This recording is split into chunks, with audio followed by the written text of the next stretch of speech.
રાજા પરીક્ષિતે પ્રશ્ન કર્યો કે ભગવાન,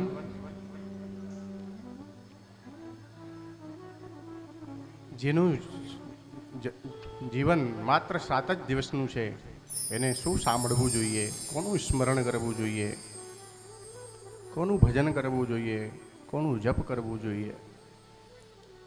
ટૂંકમાં જેની પાસે 7 જ દિવસ છે એને શું કરવું જોઈએ? સુખદેવ ભગવાન પ્રસન્ન થયા અને કહે છે, વરિયાને સતે પ્રશ્ન કૃતો લોકહિતં નૃપા આત્મવિસમ્મત પુંસા શ્રોતવ્યાદિષુ યઃ પરઃ શ્રોતવ્યાદીનિ રાજેન્દ્ર નૃણાં શક્તિ સંતિ સહસ્રશઃ અપશ્યતા માત્મતત્વં ગૃહેશુ ગૃહમેધિના. વરિયાને સતે પ્રશ્ન, તે પ્રશ્ન વરિય કે રાજન, આપને જે પ્રશ્ન કર્યું છે એ બહુ શ્રેષ્ઠ છે, લોકહિતનું પ્રશ્ન છે. કેમ કે મરણ ધર્મા અથવા 7 જ દિવસમાં મરનાર રાજા પરીક્ષિત એકલા નથી. જે પૃથ્વીમાં જન્મ લે છે એની મૃત્યુ નિશ્ચિત છે. અને પરીક્ષિતને તો આટલી ખબર પડી કે હું હજી 7 દિવસ જીવવાનો છું. બીજા કોઈને 7 દિવસની ખબર.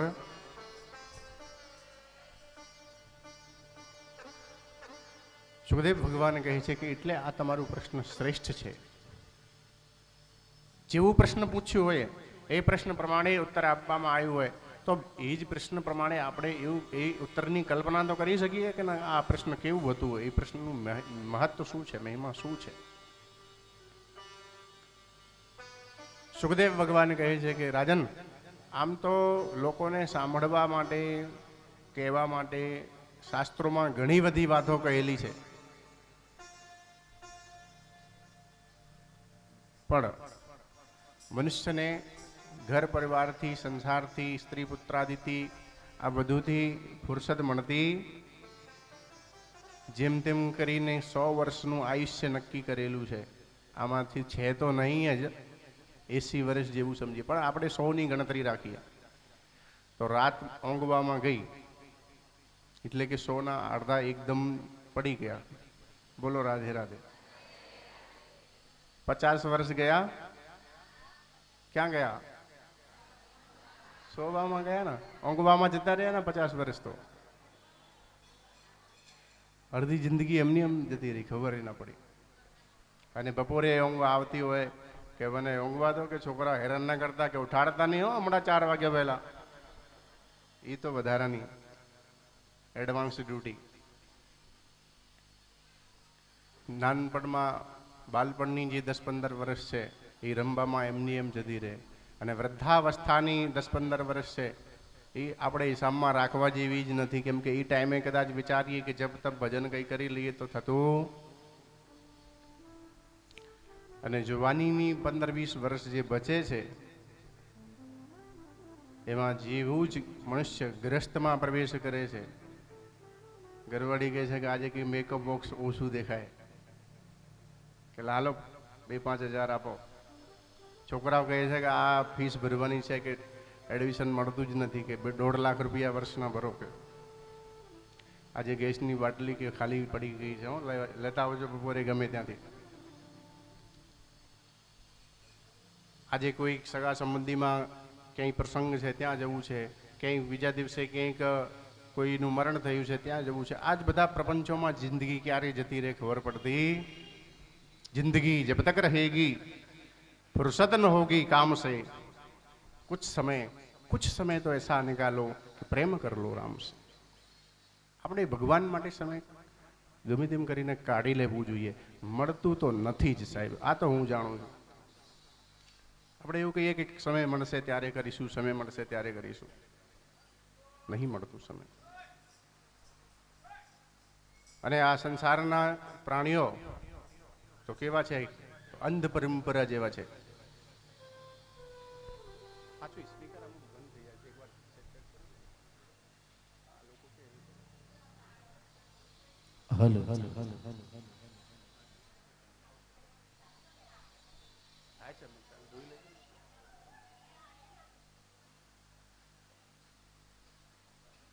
તો આ સંસારી પ્રાણીઓ કેવા છે? તો અંધ પરંપરામાં જીવવાવાળા છે. અંધ પરંપરા એને કહેવાય કે જેમ આંધળાઓની એક લાંબી લાઈન હોય. ધ્યાનથી સાંભળજો, બોલો રાધે રાધે. આંધળાઓની એક લાંબી લાઈન હોય. અમુક ભક્તોની હમણાંથી ફરમાઈશ એવી છે કે આપણે કૃષ્ણ જન્મ ઉત્સવ માટે છામણી કંઈક મનમાં તમે ધારી રાખજો, છેલ્લે આપણે એવું હશે તો બોલાવી લઈશું પાલના માટે અને જન્મોત્સવ માટે જેવી. બરાબર? તો જે ઉત્સવ મનમાં 2 દિવસ પછી કરવાનું છે એ અત્યારથી મનમાં આવે ત્યારે જ એ ઉત્સવનો આનંદ આવશે. એટલે આપણે કથાના અંતમાં છેલ્લે બોલીશું. ત્યાં સુધી તમે તમારી રીતે થોડું મનમાં વિચારી રાખજો.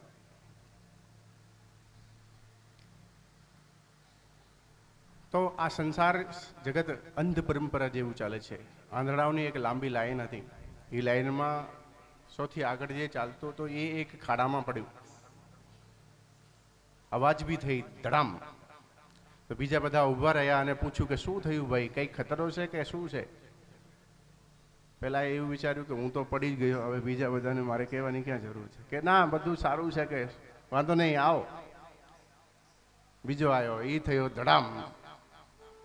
એને એમ થયું કે આ મને નથી કીધું તો મારે બીજા કોઈને કહેવાની ક્યાં જરૂર છે? કે વાંધો નહીં, આવો, બધું સારું છે. તો બધા જ ધમાધમ થતા ગયા. આપણે જિંદગીમાં જીવનમાં તમામ પ્રકારના ક્લેશ ભોગવ્યા પછી પણ આગળની પેઢીને એનાથી બચાવવાનો કોઈ દિવસ પ્રયત્ન કરીએ છીએ? નથી કરતા ને.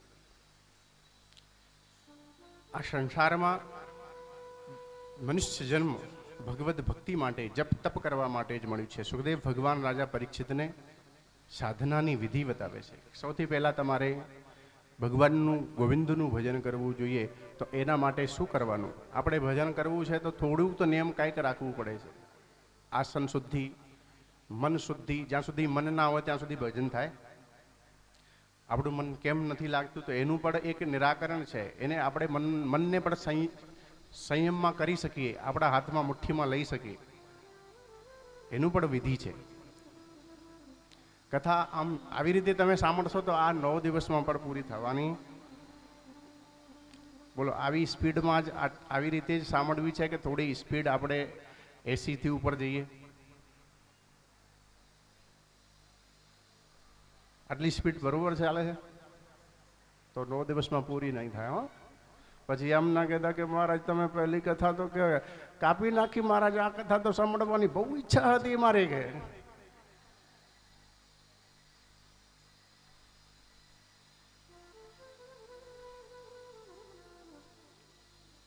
સૌથી પહેલા આસન શુદ્ધિ કરવી જોઈએ. જિતાસનો જિતસંગો, જિતાસનો જિતશ્વાસો જિતસંગો જિતેન્દ્રિય. બેસવાનો અભ્યાસ કરવો. 1 કલાક 2 કલાક 3 કલાક નહીં તો 15 મિનિટ પર શાંતિથી બેસીને ભગવાનનું ભજન કરી શકાય. આવી રીતે બેસવાનો અભ્યાસ કરવો જોઈએ. આપણે કથામાં પણ ખુરશીમાં બેસીએ છીએ. તમારા માટે નથી કહેતો, આજે નહીં, આજ નહીં, કાલની વાત કરીશું. પણ આપણે જમીનમાં બેસી આસન ઉપર, એને સુખાસન તરીકે કોઈ બી આસનમાં પલોઠી વારીને બેસવું, એનું અભ્યાસ કરવું જોઈએ.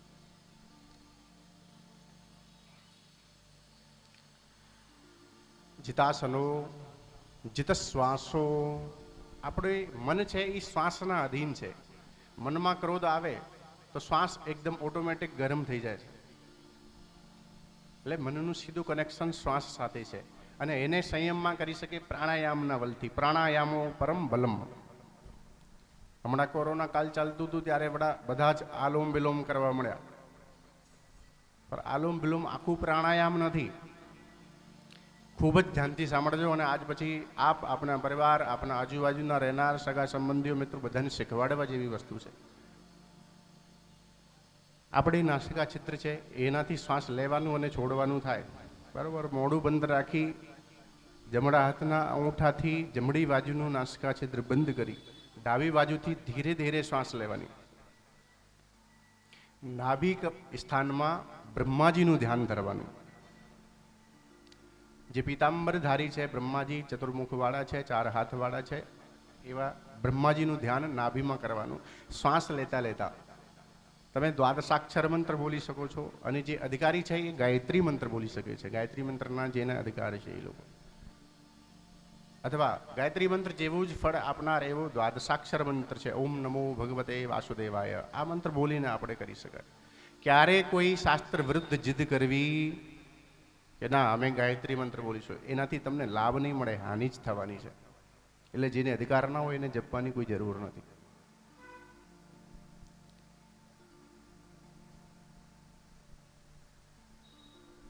બ્રહ્માજીનું ધ્યાન નાભિ કમલમાં કરતા, નાભિ સ્થાનમાં કરતા કરતા શ્વાસ લેવાની.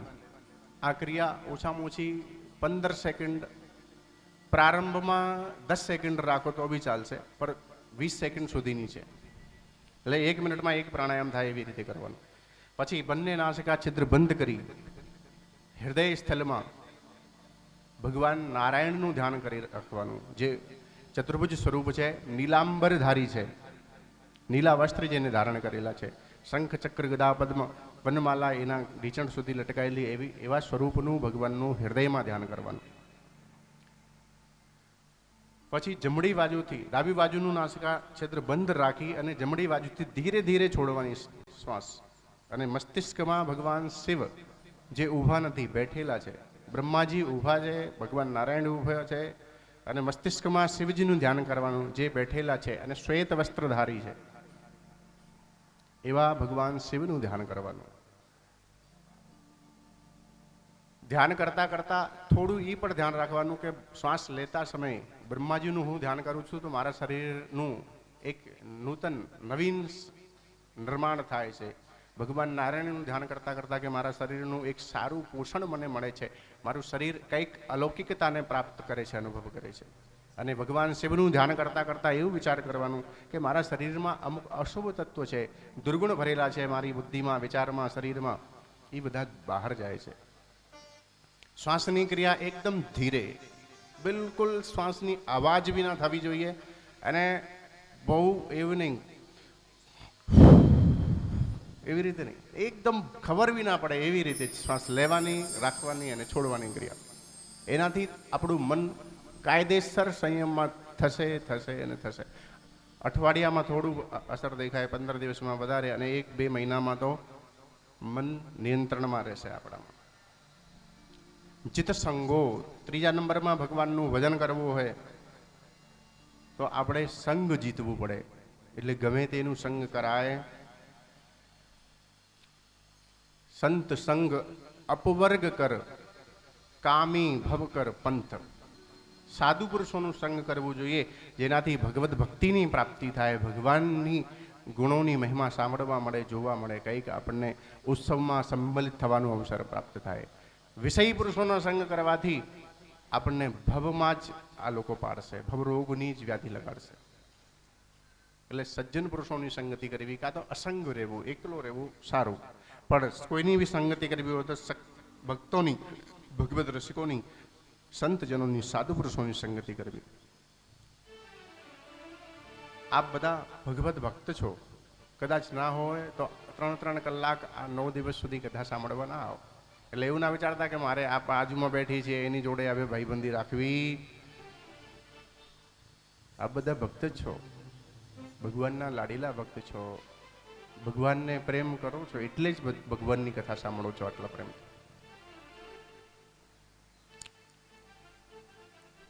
ચોથા નંબરમાં આવે છે જીતેન્દ્રિય. આપણી ઇન્દ્રિયો પર સંયમ કરવું પડે. 3 વસ્તુ પહેલા આવી.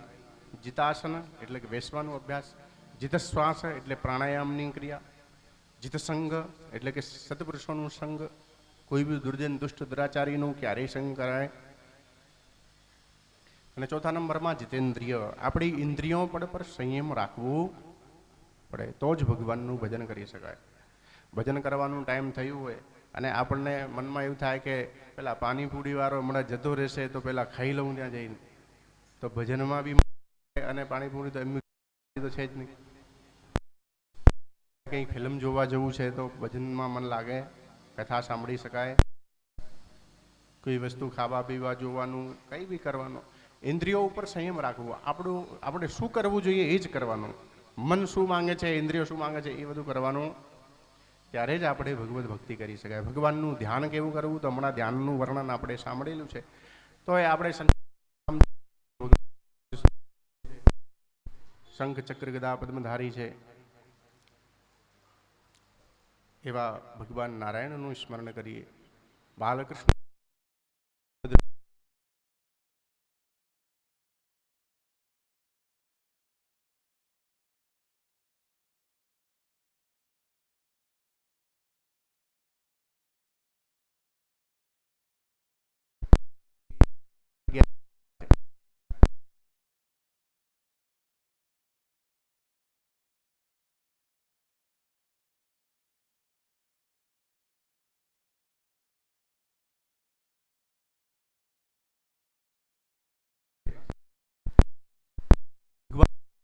પગમાં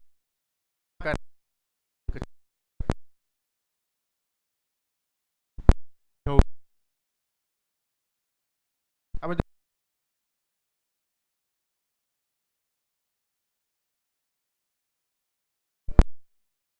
એવી રીતનું ભગવાન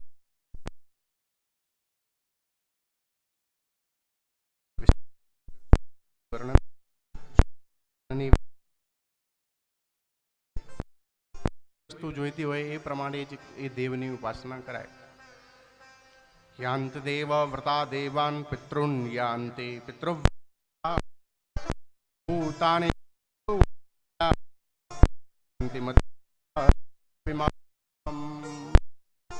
આપણા મનમાં કઈક કામના એવી ઉત્પન્ન થઈ હોય તો એના માટે કઈ કામના માટે કયા દેવની ઉપાસના કરવી આ પણ સાંભળી લો. તો સંતાનની કામના છે તો કરવી જોઈએ. તેજની કામના છે તો અગ્નિની ઉપાસના કરવી જોઈએ. ધનની કામના છે અષ્ટ વસ્તુઓની ઉપાસના કરવી જોઈએ. સ્વર્ગની કામના છે દેવતાઓની ઉપાસના. દીર્ઘ આયુષ્યની કામના છે અશ્વની કુમારોની ઉપાસના. રૂપની કામના છે ગંધર્વોની ઉપાસના. યશની કામના છે તો મોટા મોટા યજ્ઞ કરવા જોઈએ. અને વિદ્યાની કામના છે તો દેવાદિદેવ ભગવાન શંકરની ઉપાસના. ગ્રસ્ત જીવન સારું આપણને જોઈતું હોય તો ભગવતી માતા જગદંબાની ઉપાસના કરવી જોઈએ. આમાં ભગવાન કૃષ્ણનું ક્યાંય નામ આવ્યું એના માટે શું કરવું જોઈએ? સુખદેવ ભગવાન કહે છે અકામ સર્વકામો વા મોક્ષ કામ ઉદારધી તીવ્રેણ ભક્તિ યોગેન યજેત પુરુષમ પરમ. અકામ આપણે મનમાં કોઈ પણ કામના નથી. સર્વ કામો વા એટલે કે ઘણી બધી પ્રકારની અનગણત કામનાઓ ભી છે તોય વાંધો નથી. અકામ સર્વ કામો વા અથવા મોક્ષ કામ ઉદારધી કદાચ મનમાં મુક્તિની કામના આવી હોય તો ભી તીવ્રેણ ભક્તિ યોગેન યજેત પુરુષમ પરમ. સંસારની બધી જ વિષય વાર્તાઓ મૂકી અને એકદમ લગ્નપૂર્વક એકાગ્રતાપૂર્વક ભગવાનનું ધ્યાન કરવું જોઈએ. ભગવાન શ્રી કૃષ્ણની શરણાગતિ લેવી જોઈએ, એનું સ્મરણ કરવું જોઈએ. તીવ્રેણ ભક્તિ યોગેન એનાથી આપણને મુક્તિ જોઈતી હોય તો બી મળે. કોઈ બી કામના હોય, એક નહીં 1000 કામના હોય તો બી એ બી પ્રાપ્ત થાય. અને કોઈ કામના ના બી હોય તો બી આપણે કોઈને ભજવું હોય તો કેવલ ભગવાન શ્રી કૃષ્ણને ભજવું જોઈએ. બોલી કૃષ્ણ કન્હૈયા લાલ કી, સદગુરુદેવ ભગવાન કી. જે મનુષ્ય જન્મ પામ્યા પછી પણ ભગવાનને યાદ કરતા નથી એ લોકો નિસંગના પશુઓથી કરવામાં આવેલી છે. સ્વવિડવરા હોષ્ટ ખરઈ સંસ્તત પુરુષ પશુ. જે પુરુષો ભગવાનની આરાધના કરતા જ નથી એ બધા પશુ જેવા છે. કયા કયા પશુ જેવા છે? તો સ્વ વિડવરા હોષ્ટ ખરઈ સંસ્તત. સૌથી પહેલા કૂતરા જેવા છે.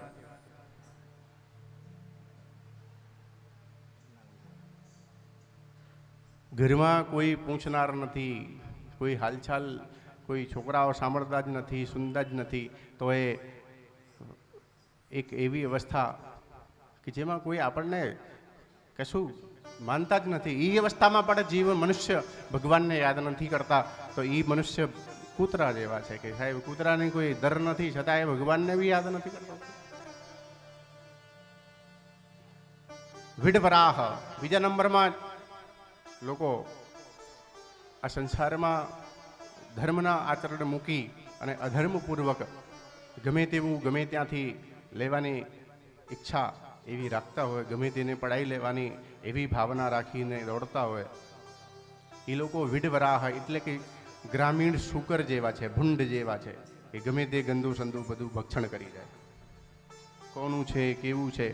પહેલાંના સમયની અમુક વૃદ્ધ લોકો જે હોય એ એવું પુરાના જૂના કથાકારો હતા, એ પણ કહેતા હતા કે કોઈનું અનિતિનું ધન સંપત્તિ આપણે લેવાય.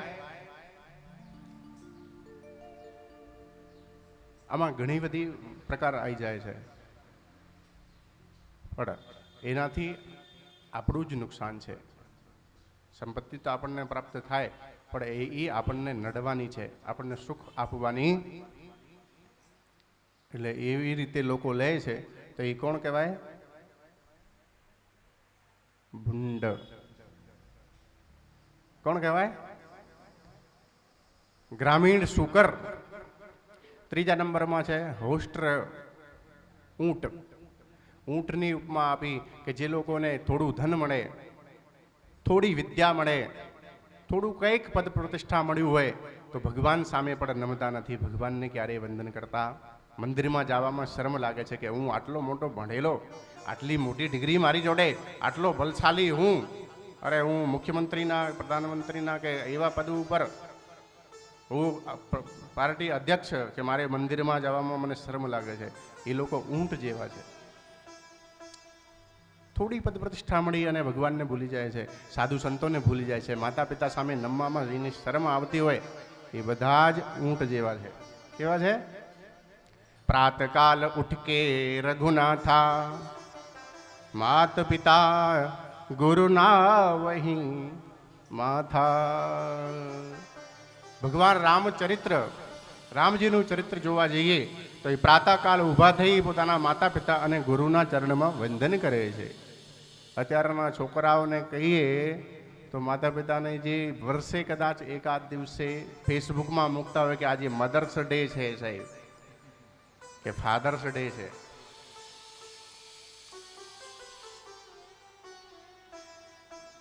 તો આ લોકો જે કોઈની સામે માતા પિતા ગુરુજનો ભગવાન સામે નમતા નથી, એ કેવા છે? બોલો, તમે બોલી શકો છો, વાંધો નહીં. હે? ઊંટ જેવા છે. ચોથા નંબરમાં આવે છે ગધા.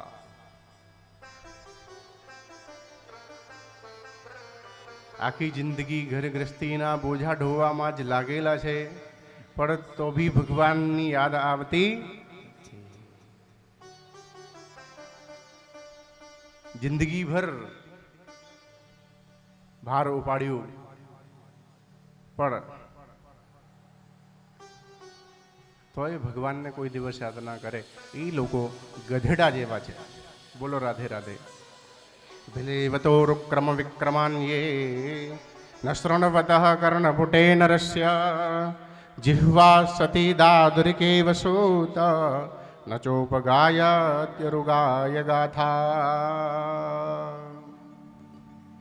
આ અવસર છે રામ ભજનનો, આ અવસર છે પ્રભુના ભજનનો. કોડી નવ દેશે દામ, હે વાલા કોડી નવ દેશે દામ. માટે ભજી લેને, તું ભજી લેને, હા ભજી લેને નારાયણનું નામ. ભજી લેને નારાયણનું નામ. આ અવસર છે રામ ભજનનો, અવસર છે રામ ભજનનો. કોડી નવ દેશે દામ,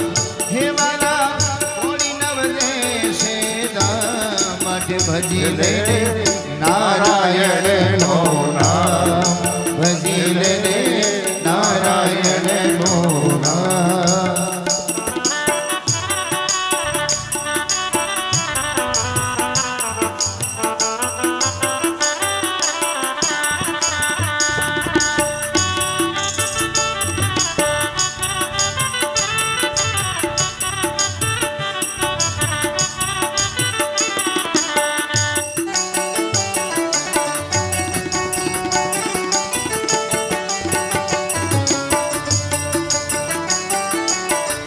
કામ ક્રોધ મદ લોભ મોહને મૂકી દે મનથી તમામ માઈ મૂકી દે મનથી તમામ.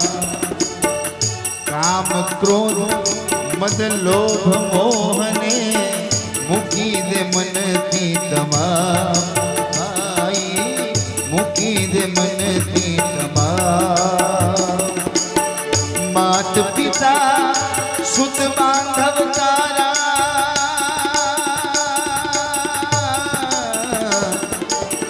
માત પિતા સુત બાંધવ તારા કોઈ ન આવે કામ હે વાલા કોઈ ન આવે કામ. માટે ભજી લે નારાયણનો નામ ભજી લે નારાયણનો નામ ભજી લે નારાયણનો નામ ભજી લે નારાયણનો નામ. બોલે લક્ષ્મીનારાયણ દેવ કી. રાજા પરીક્ષિતે પ્રશ્ન કર્યું કે ભગવાન પરમાત્મા આ સંસારનું સર્જન કેવી રીતે કરે છે? તો એ જ પ્રશ્ન એક દિવસ દેવર્ષિ નારદે પર પોતાના પિતા બ્રહ્માજી પાસે કર્યું કે પિતાજી આખી સૃષ્ટિનું સર્જન તો તમે કરો છો, તો આંખ બંધ કરી ધ્યાન કોનો ધરો છો? તમારી ઉપર કોઈ છે? ત્યારે બ્રહ્માજીએ જે કહ્યું હતું આપણે સાંભળીએ. બ્રહ્માજીએ કહ્યું કે હા, મારી ઉપર પર કોઈ સત્તા છે જેને ભગવાન નારાયણ કહેવામાં આવે છે. નારાયણે મને 4 શ્લોકોમાં ભાગવતનું ઉપદેશ આપેલું છે. ભગવાનનું સ્મરણ, કીર્તન, જપ, તપ આ બધું જ કલ્યાણકારી છે એવી સ્તુતિ પ્રાર્થના કરી સુખદેવ ભગવાન કથા પ્રારંભ કરે છે. ભગવાન નારાયણથી જ આ સમગ્ર જગત છે. જેટલી બી શક્તિઓ ઐશ્વર્ય જોવામાં આવે છે, સાંભળવામાં આવે છે, એ બધું જ ભગવાન નારાયણથી જ છે. 4 શ્લોકોમાં જીવ, જગત, માયા અને ભગવાનનું સ્વરૂપ, માયાનું સ્વરૂપ કેવું છે આ બધું સમજાયું. અહમેવા સમેવાગ્રે નાન્યમ યદ સત્પરમ પશ્ચાદહમ યદેતશ્ચ યો વશિષ્યેત સોસ્મ્યહમ. સૃષ્ટિના પ્રારંભમાં કોઈ નહોતો ત્યારે ભગવાન નારાયણ એકલા. પર એકોહમ બહુશ્યામી એવી ઈચ્છા થઈ કે આપણે એકમાંથી બહુ વધારે થઈ જવું છે. કેમ કે એકલા એકલા પડે કોઈ દિવસ મન લાગે. બહુ સરસ મજાનું કંગન, ચૂડી, હાર, માલા પહેર્યું હોય, ભલે આઈના સામે ઊભા રહીએ, પણ જ્યાં સુધી આજુબાજુવાળા બહેનોને ના બતાવીએ ત્યાં સુધી સારું લાગતું. ભગવાનને પણ થયું કે આપણે એકલા પડ્યા ક્યાં સુધી પડ્યા રહીશું. તો સૃષ્ટિનું સર્જન કર્યું. નાભી કમલમાંથી બ્રહ્માજીની ઉત્પત્તિ થઈ. સર્વપ્રથમ મહત્તત્વની ઉત્પત્તિ થઈ. એમાંથી ત્રિવિધ અહંકાર, સત્વ, રજ, તમની ઉત્પત્તિ થઈ. તમો ગુણમાંથી પંચ મહાભૂત પૃથ્વી, જલ, અગ્નિ, વાયુ, આકાશની ઉત્પત્તિ થઈ. સતોગુણમાંથી, રજોગુણમાંથી ઇન્દ્રિયોની ઉત્પત્તિ થઈ. આપણી 5 ઇન્દ્રિય છે. 5 જ્ઞાનેન્દ્રિય, 5 કર્મેન્દ્રિય, 10 ઇન્દ્રિયો છે અને 11મું છે મન. આ ઇન્દ્રિયોની ઉત્પત્તિ થઈ રજોગુણમાંથી. ઇન્દ્રિયો રજોગુણી છે એટલે આ સુખ ભોગવામાં દોડે છે. એને જ્યાં સુખ મળતું હોય એ બાજુ જ દોડે છે. નયનોને રુચકર દ્રશ્ય જોવા મળે એટલે એ ત્યાં દોડે છે. કેમ કે આ રજોગુણી છે. અને સતોગુણથી ઇન્દ્રિયોના અધિષ્ઠાતૃ દેવતાઓની ઉત્પત્તિ થઈ. નાભી કમલમાંથી ભગવાન બ્રહ્માની ઉત્પત્તિ થઈ. ચારે બાજુ જોવાનું પ્રયત્ન કર્યું, ચાર મુખ પ્રગટ થયા, પણ વાયુ અને જલ સિવાય કશું દેખાયું નહીં. તો કમલમાં જ પ્રવેશ કર્યો. બહુ જોવાનું પ્રયત્ન કર્યું, ક્યાંય કોઈ મળ્યું. 1000 વર્ષ સુધી દિવ્ય અને બ્રહ્માજીને દિવ્ય 100 વર્ષ સુધી એવું તપ કર્યું. ભગવાન નારાયણ પ્રસન્ન થઈ પ્રગટ થયા. 4 શ્લોકોમાં ભાગવતનું ઉપદેશ ભગવાન નારાયણે બ્રહ્માજીને આપ્યું છે. કીધું જ્ઞાનમ પરમ ગુહ્યમ એ યદ વિજ્ઞાન સમન્વિતમ, કે બ્રહ્માજી હું જે જ્ઞાન આપવા જાઉં છું એ કોરું જ્ઞાન નથી, એમની એમ નથી, આ વિજ્ઞાન સમન્વિત છે. એટલે કે આખી સૃષ્ટિ સાયન્સના આધારે ચાલે છે. જેને વિજ્ઞાન કહીએ છીએ આજની ભાષામાં, એ વૈદિક ભાષામાં વિજ્ઞાન જ કહેવાય છે. એટલે ભગવાન કહે છે કે આ સંસાર વિજ્ઞાનના અધીન છે. આજના વૈજ્ઞાનિકો જેવી સર્ચ કરે છે એને રિસર્ચ કહેવામાં આવે છે. એવું જ કહીએ છીએ ને કે રિસર્ચ થાય છે, કેમ કે સર્ચ ઓલરેડી પહેલાંથી બધું કરેલું છે, થયેલું છે. આ સંસાર બધું ક્યાં કેવું છે, શું છે, આ બધું પહેલાંથી ભગવાન નારાયણે બ્રહ્માજીને કહી દીધું.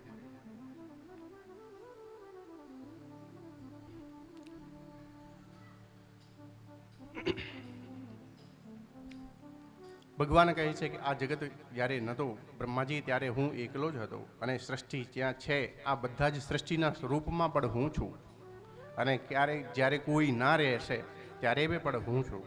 એટલે આ ભગવત સ્વરૂપનું વર્ણન કરાયું. રતેર્થમ યત પ્રતીયેત ના પ્રતીયેત ચાત્મની તદ્વિદ્યાદાત્મનો માયામ યથા ભાસો યથા તમઃ.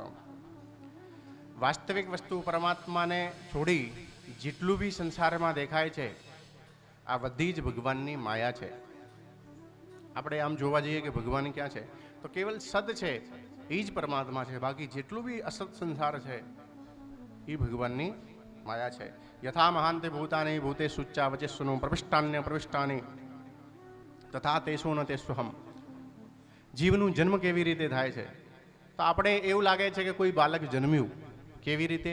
જેમ કે માટીમાંથી લઈ અને ઘડાનું નિર્માણ કરવામાં આવે છે, તો આપણને એવું લાગે કે આ ઘડો તૈયાર થયું. આવી રીતે જ્યારે બી કોઈ બાળકનું જન્મ થાય છે તો આપણને એવું ભ્રમ થાય છે કે આ બાળકનું જન્મ થયું. પણ આ 5 ભૌતિક શરીર છે અને આત્મા અમર છે. કેવું છે? નૈનમ છિંદંતી શસ્ત્રાણી નૈનમ દહતી પાવક. તો માટી ઓલરેડી પહેલાંથી હતી, એમાંથી થોડી માટી લઈ અને ઘડાનું નિર્માણ કરવામાં આવ્યું. આપણને એવું થાય છે કે એક ઘડો તૈયાર થયું. આવી રીતે જીવોનું મરણ થાય છે, જન્મ થાય છે, એ આપણને ભ્રમ થાય છે કે આમ જાય છે અને આવે છે, મરે છે, જાય છે, આવે છે. બાકી આત્મા અજર અમર છે. બધા જ જ્યાં હતા ત્યાંની ત્યાં છે, બીજા રૂપમાં હશે. બસ આટલું આપણને ખબર ના પડતી હોય. એતાવદેવ જિજ્ઞાસમ તત્વ જિજ્ઞાસુનાત્મન અન્વય વ્યતિરેકાભ્યામ યસ્યા સર્વત્ર સર્વદા. 4થા નંબરમાં ભગવાન કહે છે કે જે મને જાણવાની ઈચ્છા રાખતું હોય એ સર્વત્ર મારું દર્શન કરે. કેમ કે આખી પ્રકૃતિ મારી છે, હું પ્રકૃતિના સ્વરૂપમાં હું છું. કોઈની બી અંદર ગુણ અથવા દોષ જોવાની જરૂર છે. શ્રી રામમય સબ જગ જાની કરહો પ્રણામ જોર જોગબાની. આખું જગત ભગવત મય છે, ભગવાનનું જ સ્વરૂપ છે. બોલો સદગુરુદેવ ભગવાન કે. શ્રીમદ ભાગવતના 10 લક્ષણોનું વર્ણન કર્યું, વિદુરજીની કથાનું સ્મરણ કર્યું. ભગવાન નારાયણ પાંડવોનું એક સમાચાર પત્ર લઈને જાય છે કે ભાઈ તમે યુદ્ધ ના કરો.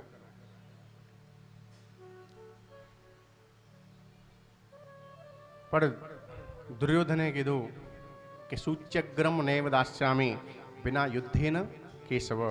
કે ભગવાન તમે ભલે પાંડવોમાં જે 5 ગામ માંગતા હોય પણ હું આપી શકું છું ખરો, પણ હું મારી આપવાની ઈચ્છા નથી વિના યુદ્ધ કર્યા. તો તમે યુદ્ધ કરો અને બધું જ લઈ જાઓ. પછી ભગવાનને કહે છે કે આવો મારા ઘરે જમવા, તમારા માટે 56 ભોગ બનાવ્યા છે. દુર્યોધનને થયું કે ભગવાન આ કૃષ્ણને 56 ભોગ જમાડીશું તો મારા ફેવરમાં આવશે, મારી સાથે યુદ્ધ કરવા, મારી જોડે યુદ્ધ કરશે, પાંડવોના વિરોધમાં થશે. પણ ભગવાને દુર્યોધનની મેવાનું ત્યાગ કર્યું અને વિદુરજીના ઘરે જઈને શાકનું ભક્ષણ કર્યું. અમુક લોકો કહે છે કે કદલીનું ભક્ષણ કર્યું. જેવી રીતે પર ભક્ત પર કૃપા કરી ભગવાને. બોલો ભક્ત વત્સલ ભગવાન કી. વિદુરજી અને મૈત્રેયજીનું સમાગમ થાય છે હરિદ્વારના પાવન તટમાં. તો મૈત્રેય મુનિ એ ભગવાન પાસેથી જ્ઞાન સાંભળીને આવ્યા હતા અને વિદુરજી પ્રશ્ન કરે છે અને મૈત્રેય મુનિ એમનો ઉત્તર આપે છે. એ પણ કથા અહીંયાથી પ્રારંભ થાય છે. વિદુરજીએ સૌથી પહેલા પ્રશ્ન કર્યો કે ભગવાન, આ સંસારમાં લોકો બધા સુખી થવાનું પ્રયત્ન કરે છે ખરા, ઘણા બધા પ્રયત્નો કરે છે, પણ સુખી થતા કેમ નથી થતા? તો મૈત્રેય મુનિએ કહ્યું,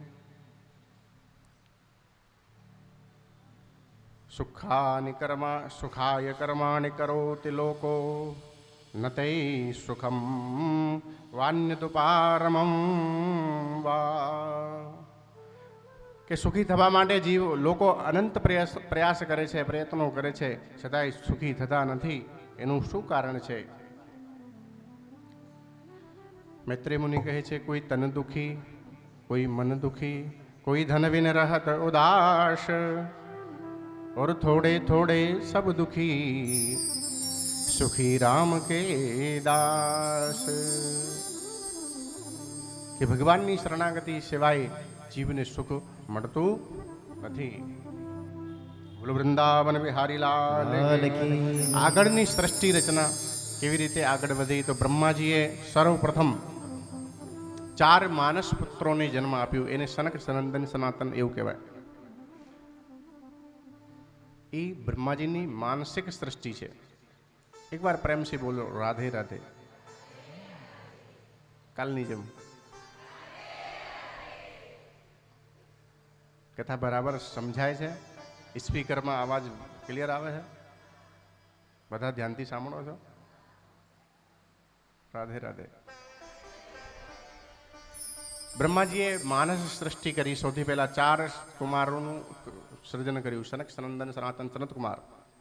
આ 4ને કીધું કે તમે પણ મારી જોડે સૃષ્ટિ વિસ્તારમાં મારું સહયોગ કરો. તો 4એ ના પાડી કે ના, અમારે આવું સંસારના ચક્કરમાં પડવું, શું કરવું છે તો અમે બેઠા બેઠા ભજન કરીશું. ત્યારના આ લોકો સત્સંગ ભજન કથામાં જ લાગેલા હોય. જ્યાં બી કથા આવે ત્યાં સનકાદિ મુનીશ્વરોની કથા આવશે કે જ્યાં સત્સંગ કરવા ગયા, એ ભક્તોને ઉપદેશ કરવા ગયા. ક્યાંય એવું જોવા મળે નહીં કે ત્યાં એને મળવા ગયા હતા, ભાઈબંધ જોડે ગયા હતા. ઘણી બધી કથાઓ આવે છે. બ્રહ્માજીને મનમાં ક્રોધ ઉત્પન્ન થયું કે મારા પુત્ર મારી વાત નથી માનતા.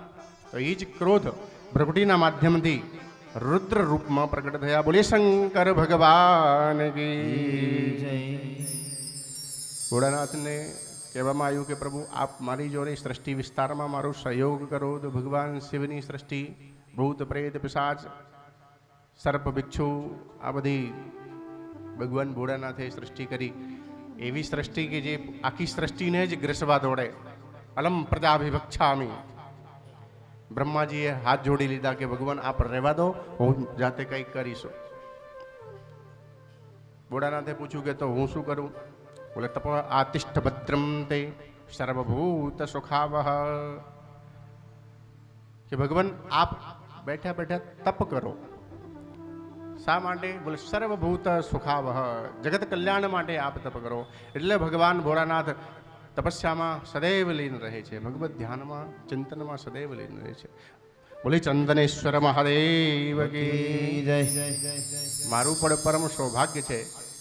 હું લગભગ ગયા 6-7 વર્ષથી કથા કરું છું, પણ આજ સુધી બહુ વધારે તો નથી કરી, પણ થોડીક કથાઓ કરી છે.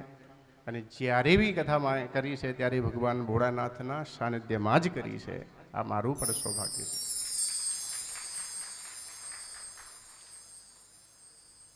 આજે બી જો અહીંયા થાય છે, 2 વર્ષ પહેલાં આપણે હરિદ્વારમાં કરી હતી, એવી કરી હતી, બીજી બી બધી અમુક ગાંધીનગરમાં કરી છે, ત્યાં બી કરી છે, ગામડે કરી હોય કે બીજે ક્યાંય બી, એ બધી જ ભગવાન ભોળાનાથના દેવાલય સ્થાન હોય ત્યાં જ થઈ છે.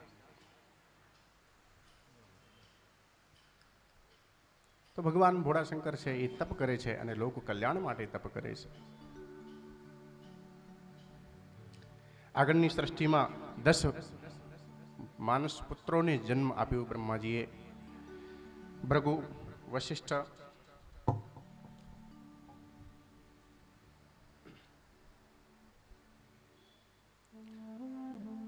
આદિ એવા ભૃગુ, વશિષ્ઠ, દક્ષ એવા નારદ, આ બધા 10 માનસ પુત્રો છે. પૃષ્ઠભાગમાંથી અધર્મ, વક્ષસ્થલમાંથી ધર્મ, જમણી બાજુથી મનુ અને ડાબી બાજુથી શત્રુપા, છાયાથી કરદમ ઋષિ, વાણીથી દેવી સરસ્વતી, એ બધાની ઉત્પત્તિ. આ બધી માનસિક સૃષ્ટિ છે. હજી સુધી મૈથુની સૃષ્ટિનો પ્રારંભ થયો, પણ અમુક જે લોકો ધર્મને જાણતા જ નથી અને આપણા ધર્મ ઉપર કુઠારાઘાત એટલે કે વિરોધાભાસ કરવાનો પ્રયત્ન કરે છે, એ બ્રહ્માજી માટે પણ દુરાચાર જેવા પ્રશ્નો કરતા હોય છે. પણ આટલી બધી સૃષ્ટિ બ્રહ્માજીની ખાલી માનસિક સૃષ્ટિ છે.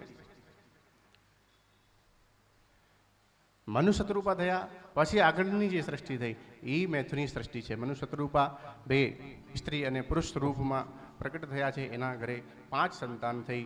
5 સંતાનની કથા આપણે આજે તો સંપન્ન ના થાય, પણ કાલે સાંભળીશું. પ્રિયવ્રત, ઉત્તાનપાદ, આ 2 પુત્ર છે. આકુતિ, દેવહૂતિ અને પ્રસૂતિ, આ 3 પુત્રીઓ છે. પહેલા પુત્રીઓની કથા આવી. આજે થોડું 10 મિનિટ વધારે ચાલશે? ચાલશે?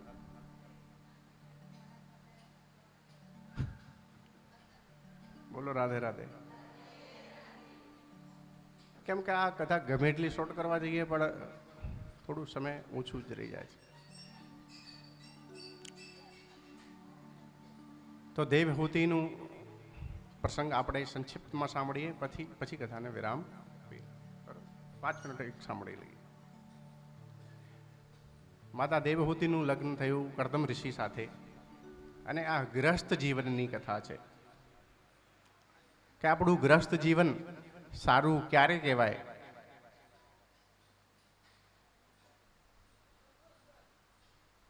તો માતા દેવહૂતિ એનું લગ્ન કોની જોડે થયું? કરદમ ઋષિ સાથે. જે કરદમ ઋષિએ 10,000 વર્ષ સુધી તપ કર્યું. ભગવાન પ્રસન્ન થયા. ભગવાને કીધું કે માંગો, શું જોઈએ છે તમારે? તો મહાત્માજીએ કીધું કે મારે મારા જેવી જ યોગ્ય કન્યા જોઈએ છે, મારે લગ્ન કરવું છે. શાસ્ત્રકારો આમ કહે છે કે ભગવાનની આંખમાંથી આંસુ પડ્યા હશે ત્યાં બિંદુ સરોવરની ઉત્પત્તિ થઈ કે 10,000 વર્ષ સુધી તપ કરી અને સંસારનું યાચના કરી તમે. સારું, તમને એવી પત્નીની પ્રાપ્તિ થશે જેનાથી તમારું બી કલ્યાણ થાય, તમારા વંશનું વિસ્તાર થશે, કલ્યાણ થશે, અને તમારા જેવા તપસ્વી જે 10,000 વર્ષ સુધી તપ કરે એવાના ઘરમાં તો હું પોતે બાળક બનીને આવીશ. એટલે ભગવાન કપિલ રૂપમાં પ્રગટ થયા. બોલીએ કપિલ ભગવાન કી. 9 કન્યાઓ થઈ દિવ્ય એવી. અત્રિ ઋષિ જોડે જેનું લગ્ન થયું એવી અનુસૂયા, અરુંધતી, ખ્યાતિ, એ બધી દિવ્ય કન્યાઓ, 9 કન્યાઓનું જન્મ થયું. છેલ્લા 10મા નંબરમાં ભગવાન કપિલ રૂપમાં પ્રગટ થયા. કરદમ ઋષિના મનમાં થયું કે હવે મારે આ ઘર મૂકી અને વનમાં જઈ ભગવત ભજન કરવું જોઈએ. તો આ તો ભગવાનના ભજનમાં લીન થયા છે. આ બાજુ માતા દેવહૂતિ અને કપિલ ભગવાનનું આખ્યાન છે, જે જીવ જગત માયાનું બોધ કરાવે છે. ભગવાન કપિલ અષ્ટાંગ યોગનું વર્ણન કરે છે, ભગવત ભક્તોનું લક્ષણ બતાવે છે કે ભગવાનના ભક્ત કેવા છે. કે મૈયા આ જગતમાં 4 પ્રકારના ભગવત ભક્ત છે: તમોગુણી, રજોગુણી, સતોગુણી અને નિર્ગુણી. જે ભગવાનને યાદ કરે છે, કંઈક ધર્મ કર્મ કરે છે, પણ હું કરું છું એવું અભિમાનથી કરે છે, એ તમોગુણી ભક્ત છે. સતોગુણી, રજોગુણી ભક્ત છે કે મારે કંઈક જોઈએ છે, માન, પ્રતિષ્ઠા, યશ, કંઈક કામનાથી ભગવાનનું ધ્યાન, ભજન, જપ, અનુષ્ઠાન આદિ કંઈક કરે છે. એ બધા રજોગુણી ભક્ત છે. અને ભગવત પ્રેમ, ભગવત પ્રીતિ માટે જે લોકો ભજે છે ભગવાનને, એ ભગવાનના સતોગુણી ભક્ત છે. પણ એક ભક્ત હજી બીજા છે જે ભગવાનને તો ભજે છે પણ ભગવાન જોડે કંઈ અપેક્ષા રાખતા ભગવાનને નિસ્વાર્થ પ્રેમ કરે છે.